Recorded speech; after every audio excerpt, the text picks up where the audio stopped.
मैं अपनी बहनों के साथ खड़ा हूं, बना लीजिए वीडियो, चला दीजिए इंस्टाग्राम पर। बिल्कुल, तो जिसको वीडियो काट कर चलानी है चला दो। बैठा हूं मैं लड़कियों के बीच खड़ा हूं यहां पर, चला दीजिए वीडियो। क्या हो जाता है आप लोगों को जब भी आप कोई लड़का लड़कियों के बीच देखते हो, आपके दिमाग में कुछ आता नहीं है क्या? इससे आगे नहीं बढ़ पाते हो क्या आप?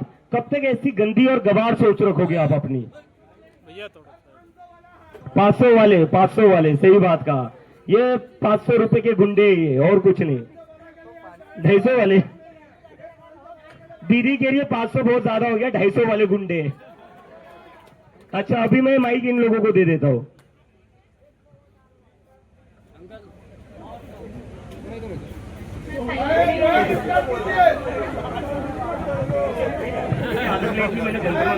बोलना पड़ेगा जो आया। हाँ बोलिए। मैं यहाँ ना नागपुर से आई हूँ। वैसे तो मैं नागपुर से आई हूँ।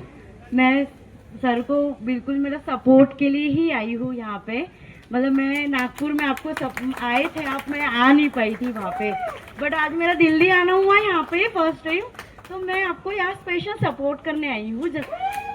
मुझे मतलब बहुत अंदर से दिली इच्छा थी कि मैं यहाँ आऊँ एक बार और आपको यहाँ सपोर्ट करूँ, क्योंकि आप जो कर रहे हो यार बहुत अच्छा कर रहे हो स्टूडेंट्स के लिए। ये यानी कोई सोच नहीं पा रहा था ये चीज जो आप कर रहे हो, यानी मुझे बहुत अच्छा लग रहा है, जिससे यानी स्टूडेंट को बहुत प्रेरणा मिल रही है। और आप हंगर स्ट्राइक पे वो सर हैं, बहुत अच्छा लग रहा है। इसका कुछ यानी हमको रिजल्ट आना चाहिए, मैं बस यही उम्मीद करती हूँ। Thank you. अंदर आ जाइए।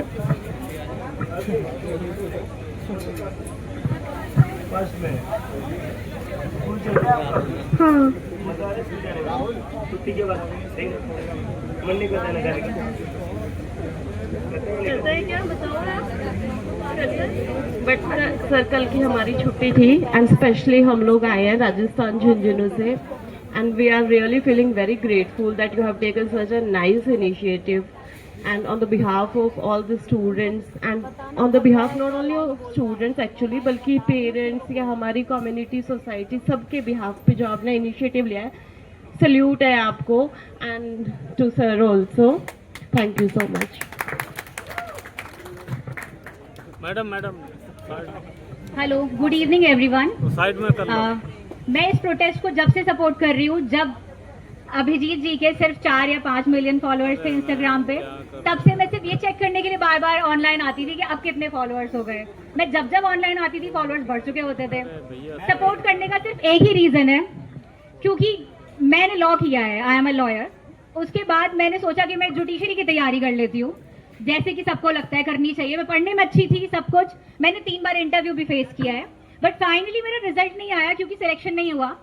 प्रॉब्लम ये नहीं है कि मैं पढ़ने में अच्छी नहीं थी या रिजल्ट अच्छा नहीं आया, प्रॉब्लम ये है एग्जाम्स ही नहीं हो रहे।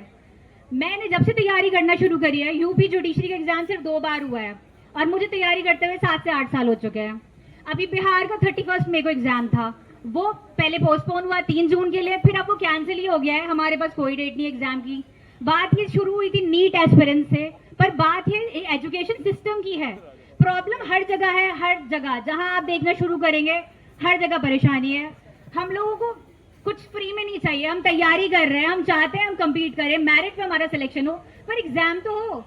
तो बस सारी प्रॉब्लम वही है। जो मुद्दा उठा है बहुत अच्छा है, पूरा सपोर्ट है हमारा आपको। All the very best. Hello everyone, मैं यहाँ पे शायद अपने आप को सपोर्ट करने के लिए आई हूँ, क्योंकि हमारा एजुकेशन सिस्टम बहुत ख़राब है और प्रोफेशनली मैं भी एक लॉयर हूँ और मैं अपने फ्रेंड्स के साथ, अपने पूरे ग्रुप के साथ यहाँ पर आई हूँ। इनिशियल में जब हमारे टाइम में हम नीट दे रहे थे या जो भी क्लैट एग्जाम हम दे रहे थे, तब हम प्रॉब्लम फेस करते थे। अभी रिसेंटली मेरी छोटी सिस्टर है, उसने 12th किया, वो नीट का एग्जाम दिलवाने के लिए मैं गई थी, तब मुझे रियलाइज हुआ कि शायद मुझे इस प्रोटेस्ट का हिस्सा होना चाहिए था। तो इसीलिए हम यहाँ पर आए हैं और हम सब लोग एजुकेशन सिस्टम को सपोर्ट करने के लिए आए हैं यहाँ पर, और शायद हम सब मिलके इस सब एजुकेशन सिस्टम को सही कर सकते हैं अगर आप लोगों का सबका सपोर्ट रहा।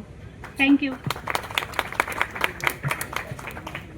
हेलो एवरीवन, मेरा नाम पूजा और मैं बिहार की रहने वाली हूँ।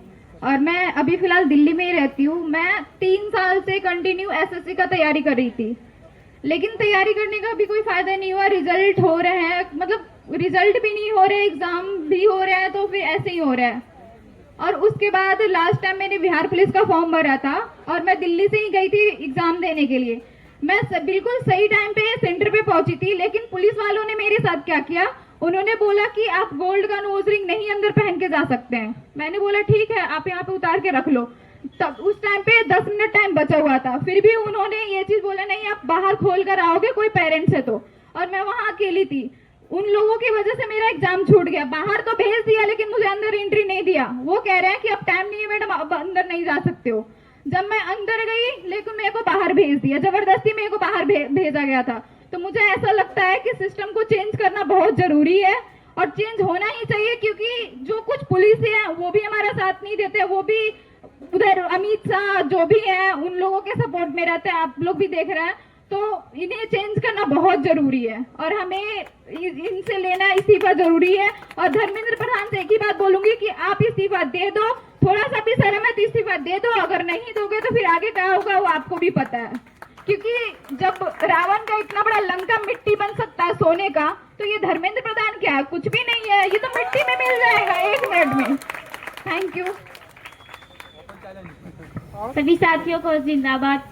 तो मैं सबसे पहले अभिजीत भैया को शुक्रिया अदा करती हूँ क्योंकि उन्होंने मुझे इस मंच पे आने का मौका दिया। मैं एक गरीब परिवार की उत्तर प्रदेश की सीतापुर जिले की लड़की हूँ और मैं अभी समता युवा मंच NAPM में काम कर रही हूँ। तो उसमें सामाजिक मुद्दों पे बात करते हैं, लोगों को, गांव के जो युवा होते हैं उनको आगे बढ़ाने का काम करते हैं।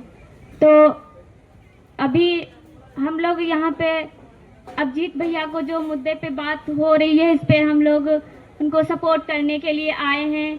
अभी आज रात रुकेंगे तो हमारा पूरा सपोर्ट है, हमारी टीम आई हुई है, गांव से हम लोग 8 युवा साथी एक साथ आए हुए हैं।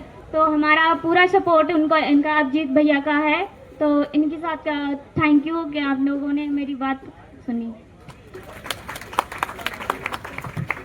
सभी साथियों को जिंदाबाद। मेरा नाम नीतू है और उत्तर प्रदेश में सीतापुर से आई हूँ, समता युवा मंच NAPM से हूँ और मैं भी एक गरीब परिवार से हूँ।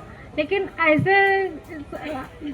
ऐसे धरने में हमें जाना बहुत अच्छा लगता है, ऐसे लड़ाई लड़ना है तो हम पीछे नहीं हटते हैं, हमें बहुत अच्छा लगता है। हम जितनी हमारी ताकत होती है हम अपने ताकत के साथ ही खड़े रहते हैं, अपने भाइयों के साथ। ऐसे हमारे भाई साथ देते रहेंगे तो हम पीछे नहीं हटेंगे लड़ाई लड़ने में।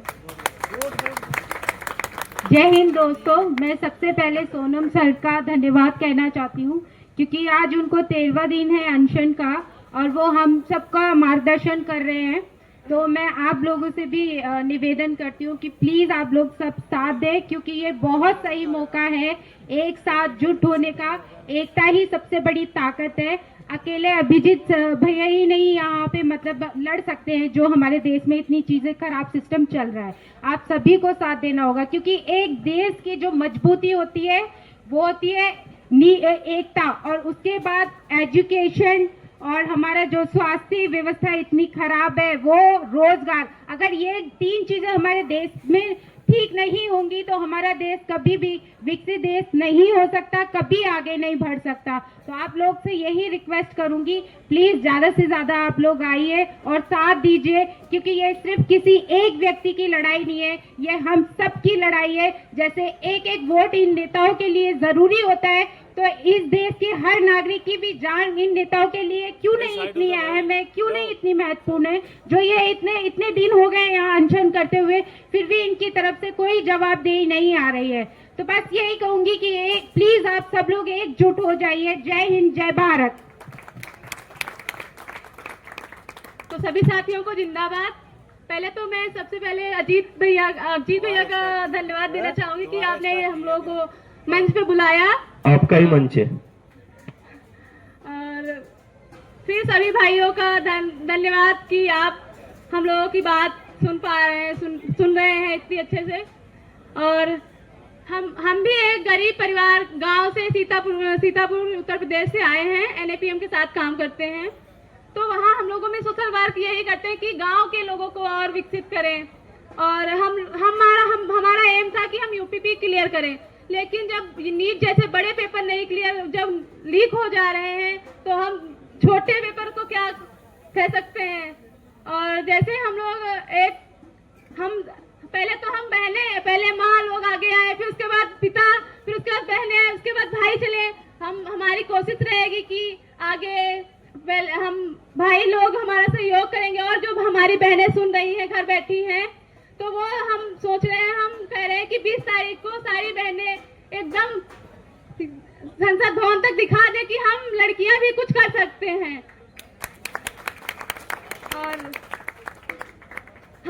हमने भी आज कल आए हैं सीतापुर से, आज हमने भूख हड़ताल की है, और हम सोच रहे हैं कि 20 तारीख को फिर हम भूख हड़ताल करके और संसद भवन तक जाएं और अपनी बात रखें। और जो धर्मेंद्र प्रधान जो चुपचाप अपनी कुर्सी पे बैठे हुए हैं चुपचाप, उनकी हम अगर ना अपनी कुर्सी ना छोड़े तो हम उनसे बात कर, हम खुद ही उनके पास पहुंच जाएं। धन्यवाद।